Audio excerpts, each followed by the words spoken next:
introduction. I am a postdoctoral research associate here in the Department of Youth Development and Ag Education at Purdue. My primary responsibilities this year are to work to embed intercultural competencies in the curriculum and into faculty programming, as well as to design some courses and teach, and anything else that's assigned by Dr. Mark Russell. So, Mark? Well, thank you, Lisa. I'm an extension educator by trade. I'm now in the Department of Youth Development and Ag Education. And first of all, I'd like to really thank our previous presenters for sharing and talking about the importance of changing people. We've become very interested in service learning and in international development. But I also know that Dr. Adina Asina that spoke, you mentioned earlier, he was a Global Food Prize winner. When he visited Purdue shortly after he won the award, he said that Africa has the natural resources and land to feed the entire world, not just Africa, but we have to change the people. So our real primary interest is how do we use global learning as not only learning about agriculture and topography and cultures around the world, but how can we learn about developing people? So the next slide alludes to the fact that if you really choose to include changing people as one of your learning objectives, that's what everybody that organizes these programs has to first decide. I appreciated the reference to agricultural, because I think more and more of what we're doing, whether we realize it or not, is actually cultural immersion with our students. You mentioned the word transformational a number of times, and transformational is kind of in the eyes of the beholder, isn't it? The learner. Some people are transformed by experiences that other people are not transformed by at all. So what we've chosen to present is kind of a curriculum design model, if you will, almost, and say, if you choose to make intercultural competencies one of your learning objectives, then I think you will find a great deal of literature to go back to and refer to. Hofstede's done a lot of work with cultural differences over time. Ting and Tooney and others have done work. Michael Bennett developed the whole intercultural development model that we could talk a lot about. What you see before you is work that Michael Page has influenced, but Mick Vandenberg has been credited with. And we mention this because this idea of learning objectives related to intercultural competence is interacting with more effectively and appropriately with culturally different people, culturally different others, bridging that gap. And that's what we're talking about. I think we all need that even in our domestic workplaces as well as international. So we're talking about how do we use global learning to attempt to address one of these objectives listed below. And if you'll look and think about these are almost sequential, although we'd like to skip over a couple sometimes. Increasing cultural and personal self-awareness. It all begins with that. And I think we'll talk about how you not only could develop that with interventions, but how you become more aware of that. But just having an experience without any intervention doesn't necessarily develop the intercultural awareness of self. After that, and more difficult in some ways, and maybe not in others, is increasing your awareness of others. And in the Bennett model, you would say this was actually in denial. And then sometimes they call it polarization, where in fact you're aware of others, but you don't think they're equal with you. So that's a stage in Bennett's developmental model. But you have to be aware of where you are on that continuum, but also aware of others. And sometimes in many of the experiences I've had, my experiences mostly have been with taking college students in international settings where they're not likely to go by themselves. In developing countries on the edge of where our study abroad program believes is safe, we make sure it's safe, but we also want to take them. So I'm speaking mostly of a post-secondary population that I've had experiences with. But being aware of others is something that you also have to help students process. And then learning to manage your emotion and thoughts in the face of ambiguity, change, challenging circumstances. This is where we get probably the most stress, the most tension, the most discomfort when we go outside of our comfort zone. And then lastly, learning to shift, actually change our abilities. And now in Bennett's model, we would be up in acceptance and adaptation, where we could actually begin to effectively work with people who are different than us. And quite frankly, what's driven me through a lot of my growth in this area, my background is in nutritional biochemistry of animals. So I thought I was going to teach people about animals in other cultures. But what I've learned from our employers is our graduates know enough facts and information, but they don't work very well with multicultural teams and teams that are different than themselves. So your career and technical education people should be very interested in this as your intentional outcomes from any global learning. So my impression and our goal today is to get us thinking, as did our previous speakers actually, thinking about how does the immersion of intercultural learning, both domestically and internationally, impact the actual growth of the learner, of the student themselves. So the second step that is the slide that you're seeing now is we as teachers have to figure out how do we actually accomplish this. Bennett's model has it's called intercultural development inventory associated with it, and you can use that in a formative way so people learn about themselves and where they are on that continuum ahead of time. And then you could do it afterwards. But the reason I mention it now is I don't think most people intentionally use that to know where they were, nor will they if that's not your learning objective.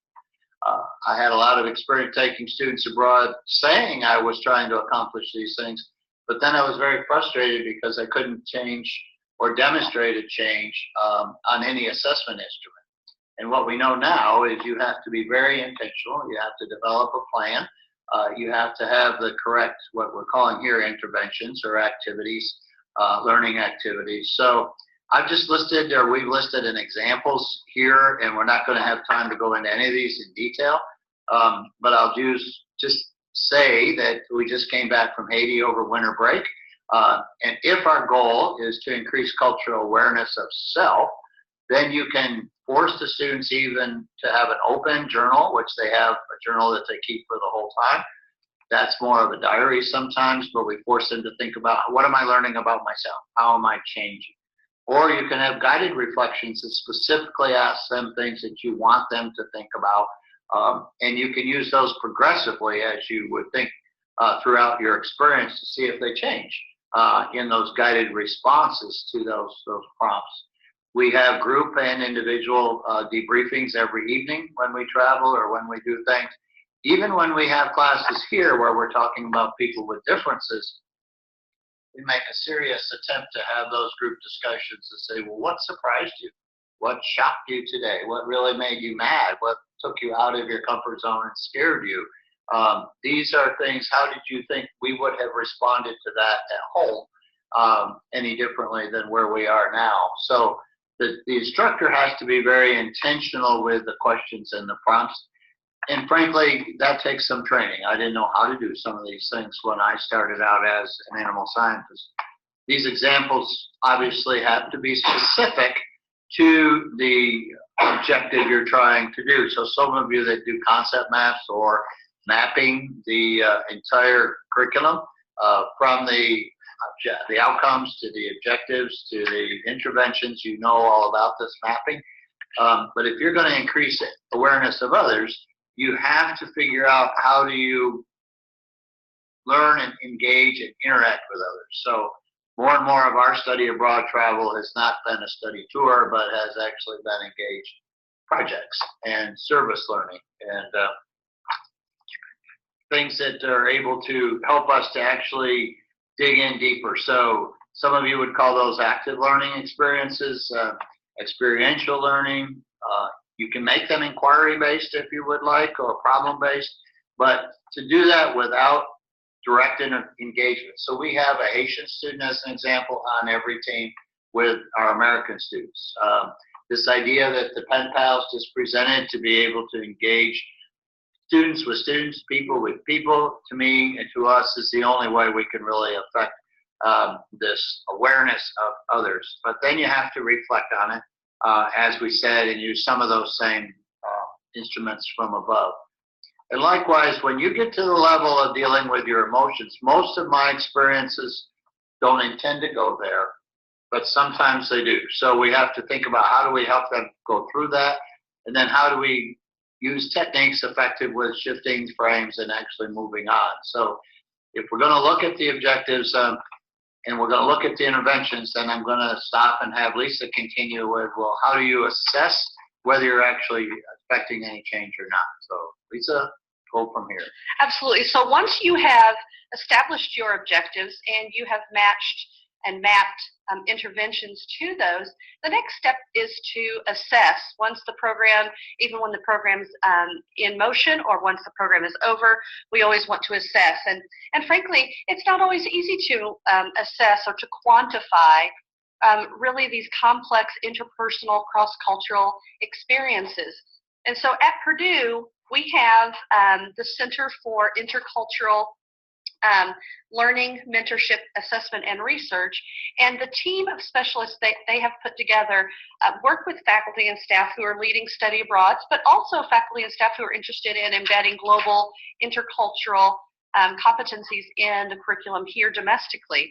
And they help to direct us a little bit in selection of our assessments. And so, first of all, you want to be able to select an assessment that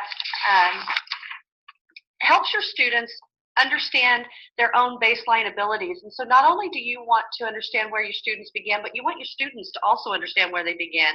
You want to be able to map out a suitable learning trajectory for your students. Where are they beginning? Where do you want them to end? And so pre-post assessments are often very helpful in these cases.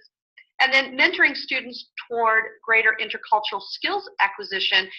What we're talking about there is the intentionality, like Mark was talking about. When you're making and designing, you want to make sure that you're intentional about the types of interventions, the types of activities, that you're matching them up to where that student is on the developmental model of intercultural sensitivity. You don't want to start a student who might be in polarization out with activities and things that are for folks up in adaptation. And so the inventories and instruments that Purdue typically uses, there's a list of them here. And for time's sake, I don't think I'm going to be able to go into all of them and give details, but each one of these instruments, some of them have a cost, some of them don't, some of them are free. But what you want to do is look at each instrument and match it to the objectives that you have. So for example, if you're really wanting to look at the group's underlying developmental orientation to see where the group is as a whole and what kind of activities to use, the IDI would be the best. The beliefs and events inventories will lead you more towards really evaluating life events that students have had and how they've developed their belief systems. And so you can see a variety of those. I'm happy to talk with you a little bit more about those inventories and assessments. But I wanted to end today by really sort of a quick review of the 3 steps. Setting up those objectives based upon Mick Vandenberg's 4 core phases, basing your interventions on the objectives of the program, and then matching your assessment or basing the assessment choices on the objectives and the interventions of the program. So we thank you very much. All right, thank you so much for that presentation. We do want to be very, very respectful of everybody's time. So there are a few questions that popped up on the chat box. If our presenters could take a look at those questions and address those, we do want to be respectful of everybody's time and keep moving right along. So with that, we're going to turn things over to Sam to introduce our next presenter. We're so happy to have Darlene Locke from Texas A&M AgriLife Extension. Howdy, Darlene. As a fellow Aggie, I had to get that howdy in.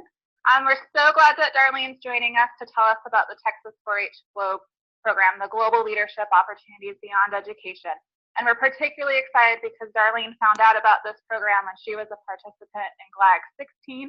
She took that information that she learned, brought it back to her home extension office, and now we're going to hear about how she has implemented. So Darlene, we're going to turn it over to you. All right, good afternoon. Can you hear me? All right, well, I'm just going to go right into the program. GLOBE does stand for Global Leadership Opportunities Beyond Education. This program is our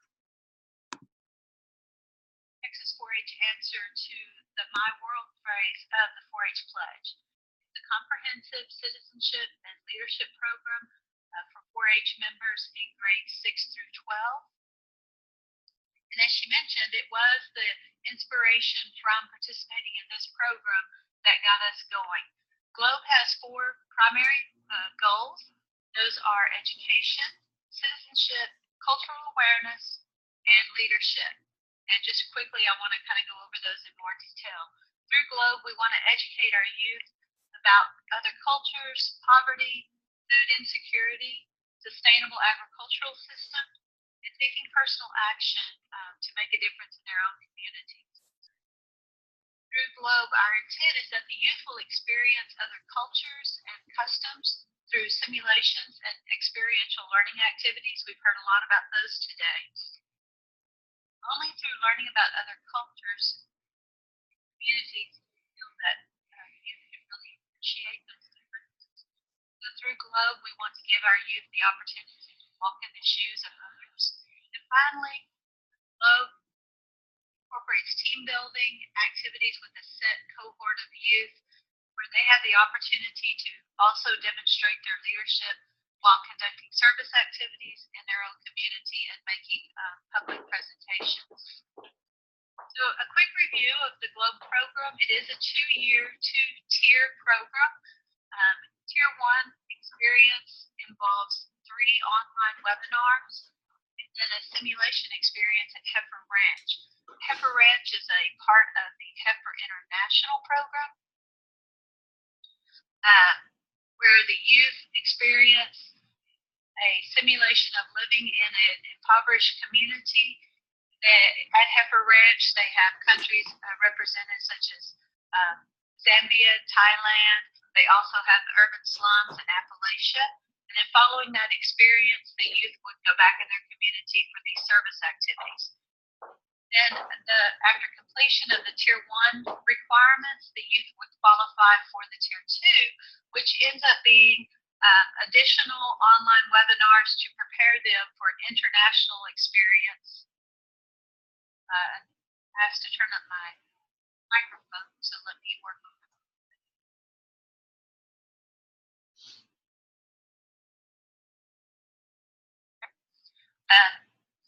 So then they would have this international experience in Costa Rica in partnership with adventure education centers. This involves 2 different family homestays, language classes, and then tours of some international agricultural enterprises there. Okay. The focus of GLOBE, I'm going to go through each of the objectives and kind of show you what we did in the Tier 1 experience as well as the Tier 2 experiences.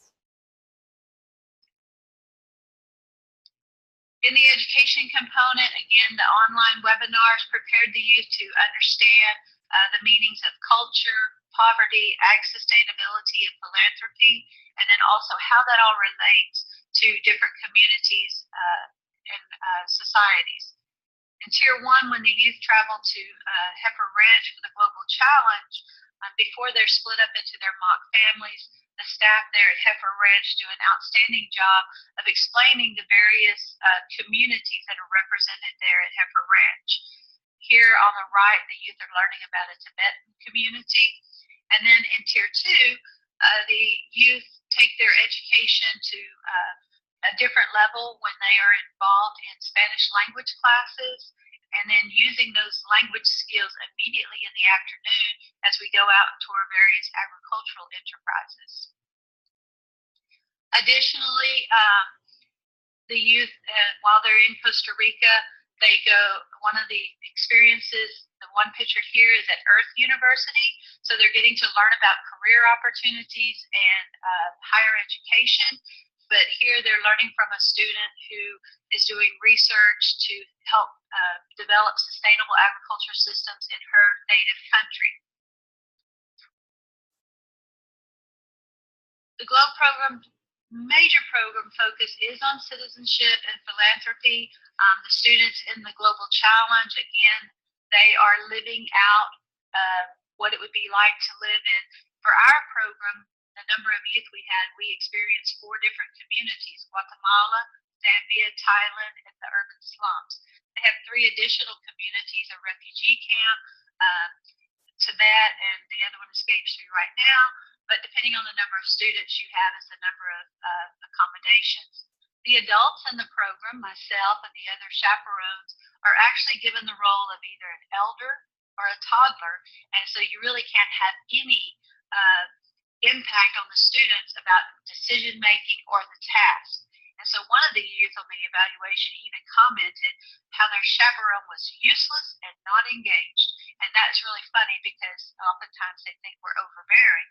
But in this case, when we had to actually step back and let them be in charge, they were seeking that involvement from their adult chaperone. Another aha moment of the students was that when we entered the Heifer Ranch property, the phones are taken away, their cell phones. And so one of the comments was we had no phones, and so we couldn't just call somebody for help. We had to walk across and around the lake just to get someone to help us with the fire. The students are having to prepare their own meal, they're having to build a fire, they're having to barter with each other for the various components for their meal. So it's a really, really neat and definitely an experience for the students. In Tier 2, the photo there on the left, this is our, my co-worker and our host mom in the village of Molajones, which is a mountainous community. The families here lived a very simplistic yet sustainable lifestyle. They had outdoor kitchens, which was the source of hot water. They walked everywhere, and these were all very much new ideas for the students that were traveling with us. We all took really quick showers because as they had running water, they did not have running hot water. And even in the summer, up in the mountains of Costa Rica, it gets very cool.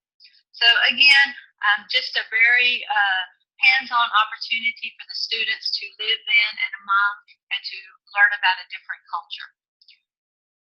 In our cultural awareness, continuing on that, it's no doubt that the youth got to experience a new culture. In the picture on the left, while at Heifer Ranch, the students, as they are participating and living out the life of another community, here these boys who were participants in the urban slums were having to wash the breakfast dishes after the evening or the breakfast meal. On Tier 2, on the right, we participated in games and activities at the Molajones Community Center, and though they did not speak very fluent English and we spoke very non-fluent Spanish, you can see that the students were able to engage and communicate and to figure out how to communicate. The food in Costa Rica was also a rich experience for our students. The bright colors and the infusion of spices helped them to get past the fact that beans and rice were served with every meal, every day. And so for a lot of them, that was a new experience.